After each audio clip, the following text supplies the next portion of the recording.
பால்வாடிக்கு போயிருந்தோம். பாருங்க அழகாக இருக்குது. பாருங்க ஒரு செடி நின்றுச்சு. அதை நான் கை கொடுத்தேன். எல்லாரும் சேனல் உட்காந்துருந்தா இங்கே பாருங்க நல்லா சூப்பராக ஜாலியாக என்ஜாய் பண்ணிச்சு. அப்புறம் நோண்டி அடிக்கி கையை கொடுத்தேன். அது என் கையை பிடிச்சி நல்லா சுற்றிச்சு, விடாமல் சுற்றிக்கிட்டே இருந்துச்சு.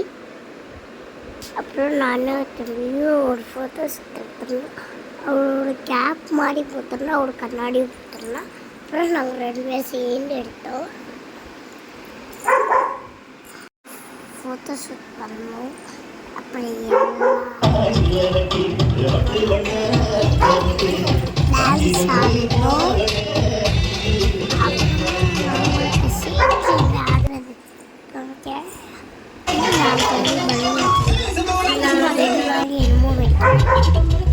அன்னைக்கு ஆடவே இல்லை, நான் மட்டும்தான் ஆடினேன். தம்பி எங்கே தெரியல, பின்னாடி ஆடிக்கிட்டான். நானும் ஜாலியாக அவங்க போனோடனே நல்லா சூப்பராக இருந்துச்சு. ஜாலியாக என்ஜாய் பண்ணோம். அவங்க நிறைய ஸ்விம்மிங் பூல்லாம் இருந்துச்சு. அது அவங்க காட்டவே இல்லை. பாய் ஃப்ரெண்ட்ஸ், நெக்ஸ்ட் வீடியோவில் பார்ப்போம்.